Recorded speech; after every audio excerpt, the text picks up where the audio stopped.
আসসালামু আলাইকুম। আজকে 26/6/2025 তারিখ। 250 শয্যা জেনারেল হাসপাতাল ফেনী বহির্বিভাগে রোগীদের একাংশের চিত্র।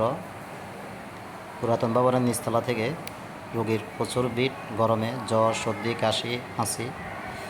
আপনারা সকলে মাস্ক ব্যবহার করবেন এবং মাস্ক নিয়ে ভিড়ের মধ্যে আসবেন।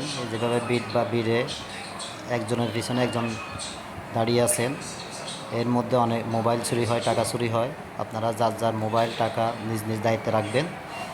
এগুলি আসলে হাসপাতাল কর্তৃপক্ষ দায়ী না। আপনাদের মালামাল এবং জিনিসপত্র হারাই গেলে তো নিজের সচেতনতা নিজে থাকবেন, সাবধানে থাকবেন। এবং যারা রোগী দেখাতে আসবে ফেনী সদর হাসপাতালে, সরকারি হাসপাতালে, আপনাদের পরিচিত আপনজন সকলকে এই মেসেজটা দিয়ে দিবেন। যার যার মালামাল, জিনিসপত্র, টাকা পয়সা, স্বর্ণ অলংকার নিজ দায়িত্বে রাখবেন। এখানে লাইন ধরে টিকিট কেটে লাইন ধরে রোগী ডাক্তার স্যারকে দেখাইতে হয়, রোগী দেখাইতে হয়। তো এই ভিড়ের মধ্যে এই যে একজনের পিছনে একজন সিরিয়ালে দ্বারা এর মধ্যে মোবাইল, টাকা পয়সা হাইজ্যাক করে নিয়ে যায়। হ্যাঁ, তো এই জন্য সকলে সাবধানতা থাকবেন, সচেতন থাকবেন এবং টাকা পয়সা, মোবাইলগুলি নিজ নিজ দায়িত্বে রাখবেন, হেফাজতে রাখবেন।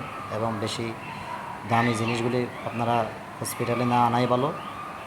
এখানে হাইজ্যাকার, চোর, ছিনতাইকারী তারা ওত পেতে থাকে।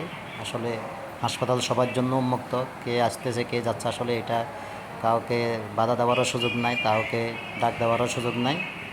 তো আমরা নিজেরাই সতর্ক থাকবো, নিজেরাই সচেতন থাকবো এবং সকলকে এই মেসেজটা পৌঁছাই দিব। সকলকে ধন্যবাদ।